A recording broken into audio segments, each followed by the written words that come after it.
Venezuela's President Nicolás Maduro presents the report for his government performance during the 2022 before the National Assembly. China activated its warning system for the arrival of a cold front that will strongly impact more than half of the country with plunging temperatures accompanied by sandstorms. And Russian President Vladimir Putin instructed his cabinet with the development of the recently new territories of Donetsk, Lugansk, Kherson and Zaporizhia for 2023. Hello, welcome to teleSUR English. I am Estefania Bravo from the headquarters of Quito in Ecuador. This is from the south.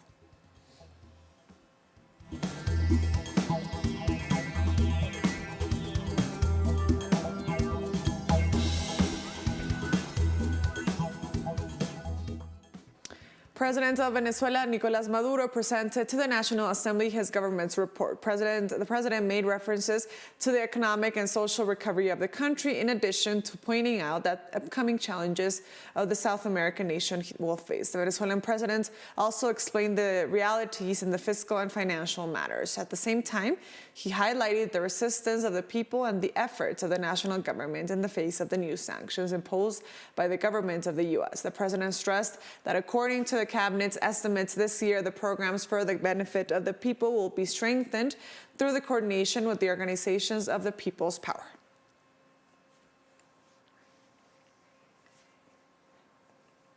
And during the first part of the speech, President Maduro reviewed the stages of the Bolivarian revolution has gone through and stressed the role of the Venezuelan people has played in defeating the counter-revolutionary actions carried out by the country's right in and outside the Venezuelan territory, especially the measures adopted by different U.S. administrations against the Bolivarian revolution.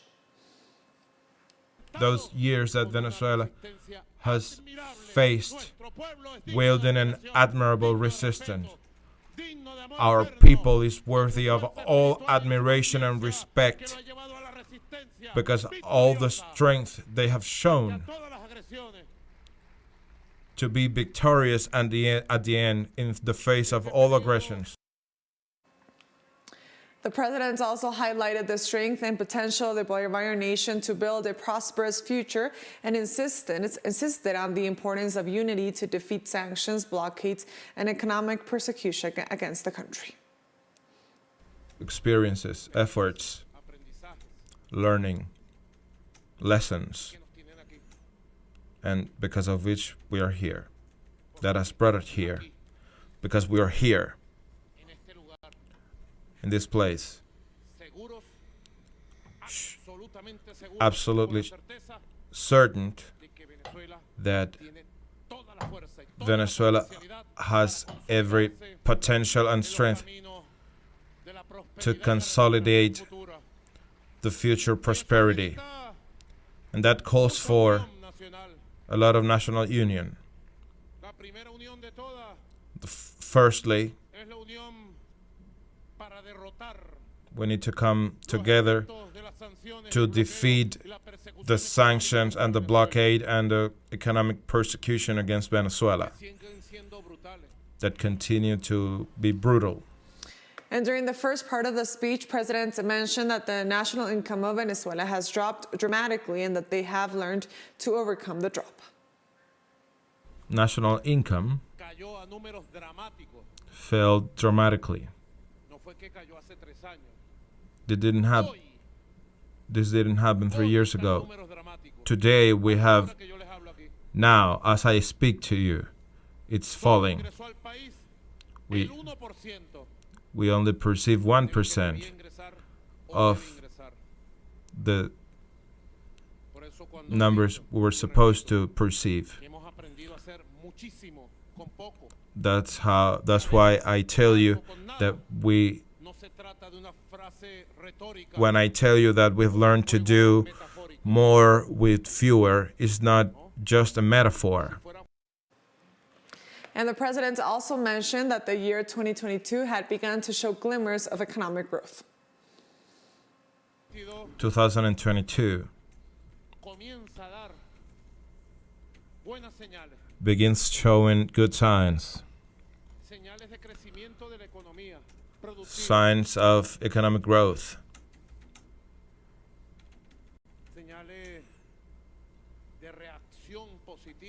of positive reaction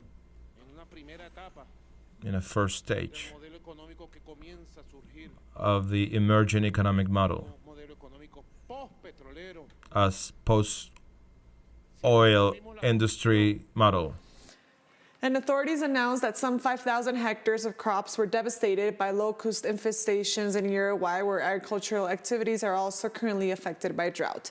The departmental director of the Ministry of Livestock, Agriculture and Fisheries, Daniel Berti, commented that the locust is highly damaging to the fields due to its predatory power. The solution is complex anyway because of the ecological consequences of a generalized fumigation and its impact against other species such as bees, added Berti. Locust swarms devastate crops and cause major agricultural damage, which can lead to famine and starvation.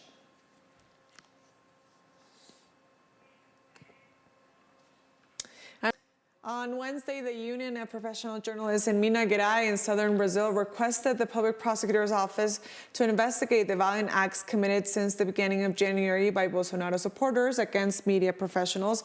According to the union, Bolsonaro supporters who were camped in front of the 4th Command's Company of the Army Military Region in western Belo Horizonte verbally and physically assaulted several journalists covering the situation at the Raja Gabaglia Avenue. In a statement, they denounced the reports were victims of systematic harassment by Bolsonaristas. The Attorney General, Jarbas Horaes, who accepted the petition, committed himself to investigate the cases within 30 days.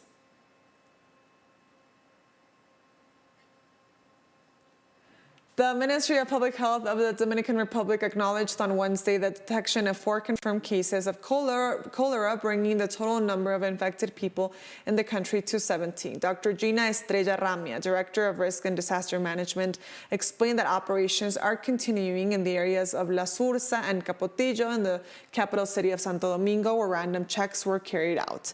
Of the 68 tests performed, there are only 4 positive, 2 of them asymptomatic patients, and 2 inpatients admitted to the hospital.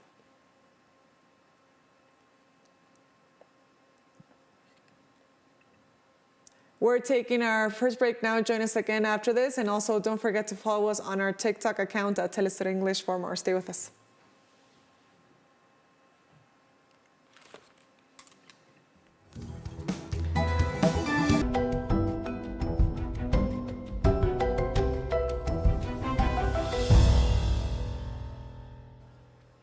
Welcome back to From the South. More news now. China activated on Thursday its warning system for the arrival of a cold front that will strongly impact more than half of the country, with plunging temperatures accompanied by sandstorms. The National Meteorological Department forecasts this will continue until Saturday and urged the authorities to take measures in the face of coming gales, rain, snow, and high concentrations of sand in different parts of the country. They specifically called for the protection of agriculture and urged people to avoid venturing outside their homes unnecessarily.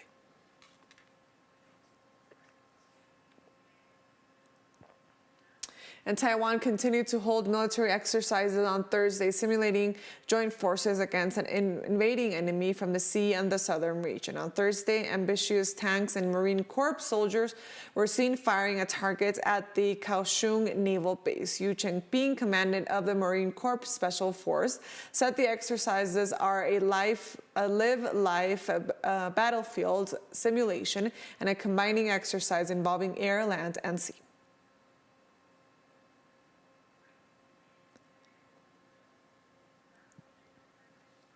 And the United States and Japan agreed on Wednesday that their Secretary and Defense Treaty will be strengthened and announced the deployment of a more agile marine infantry unit on Allied soil. The talks come 2 days before Prime Minister Fumio Kishida visits the U.S. as part of a tour of the G7 group. Foreign Minister Yoshimasa Hayashi said the United States and Japan together have the vision of a modernized alliance to acquire the posture to win in the new era of strategic competition.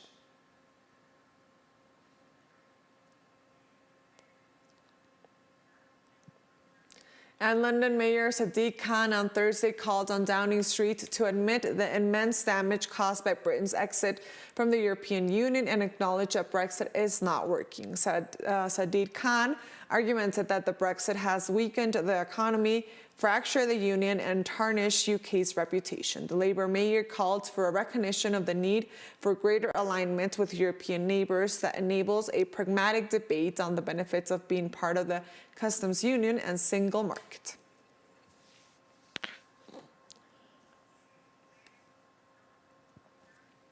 On Thursday, Spain's primary care physicians resumed strike in Madrid. Primary care physicians and pediatricians in Madrid are once again on indefinite strike as from January 12th after the dialogue with the Ministry of Health held on Wednesday failed. The parties met for a seventh negotiation meeting that lasted almost 3 hours after a temporary suspension of the strikes had been agreed on December 22nd.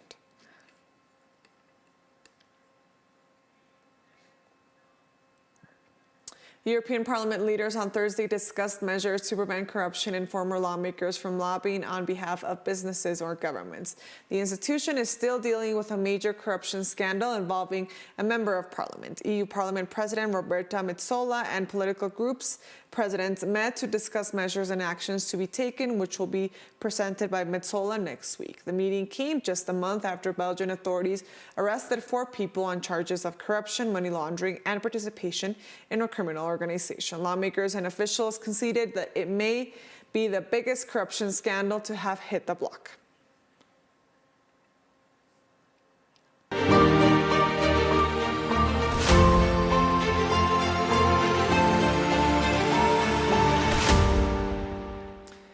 On Thursday, Russian President Vladimir Putin discussed with his cabinet the need to prioritize for 2023 the economic development of the new territories of Donetsk, Lugansk, Kherson and Zaporizhia.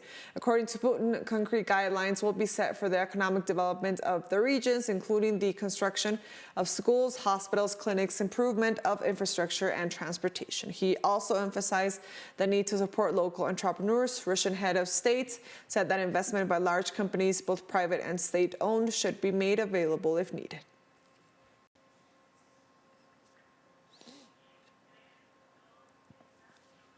And Russian Foreign Minister spokeswoman Maria Zakharova on Thursday stated that Moscow guards on the border of Armenia are there to ensure the security of the nation, adding that a suggestion to the contrary made by some Armenian officials was absurd. The statement from Yerevan that, quote, the Russian presence poses a certain threat to the security of Armenia. Well, this is absurd. For decades, our military border guards have been making a significant contribution to ensuring the security of Armenia, guarding its borders. This is an objective reality that cannot be denied.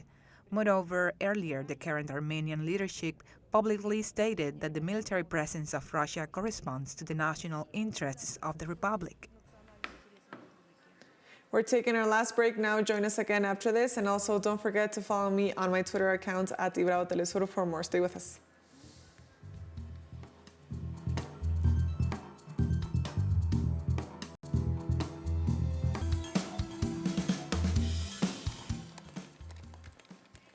Welcome back to From the South. More news now. In the Philippines, the Red Cross has launched a campaign to warn against the spread of communicable diseases in natural disaster areas like Mindanao, affected by unprecedented flooding. In a press release, Philippines Red Cross Crescent and Executive Director Richard Gordon underscored the importance of prevention measures to hinder the spread of diseases such as influenza, leptospirosis, and dengue fever. The risk of infection is high in flooded communities because they become breeding grounds for rats and mosquitoes.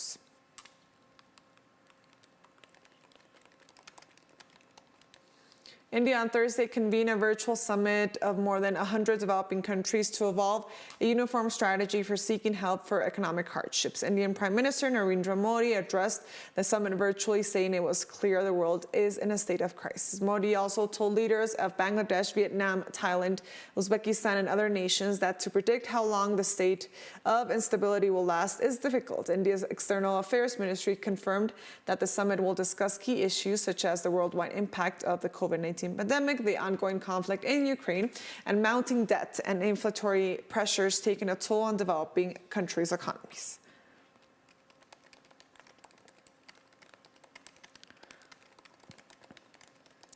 In Palestine, Israeli regime forces have killed more than 2 citizens in the last few hours. The occupied territories have seen an increase in violence since the return of power of the far right. The first person was killed south of the West Bank with a shot to the head when a clash broke out between Palestinians and Israeli troops. Meanwhile, the other persona was killed in Balata camp, also shot in the head during a clash with Israelis. Analysts claim Israeli troops are seeking to push for a war with Palestinian forces to weaken them and prevent them from being able to grow militarily.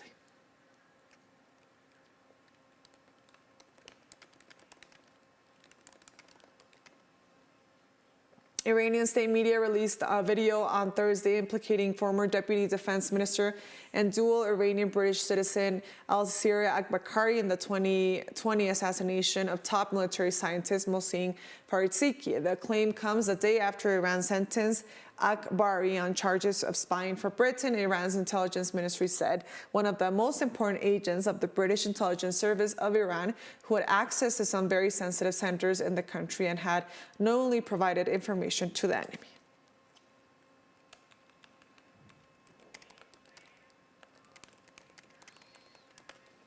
And the first phase of the Africa Centers for Disease Control and Prevention Headquarters project was inaugurated in the Ethiopian capital, Addis Ababa. Chinese Foreign Minister Qin Gang, who is a 7-day visit to Africa, and Musa Faki Mahamat, African Union Commission chairman, attended the inaugural ceremony. Covering an area of more than 23 square meters, the landmark project will fortify Africa's public health system and capacity. Once fully completed, it will be the first Pan-American Centers for Disease Control and Prevention of the continent. The center will be fully equipped with modern offices, high-end labs, and accessories. Construction works for the project will begin in December 2020.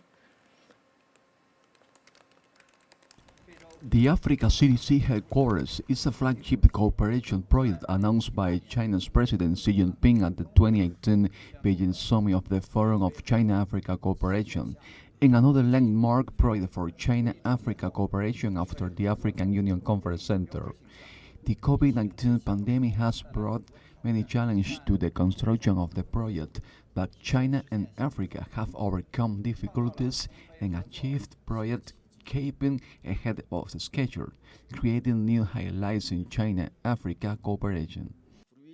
This is a result of China and Africa cooperation. This building shows the common will of China and Africa to develop cooperation. It will improve the African people's health and bring prosperity.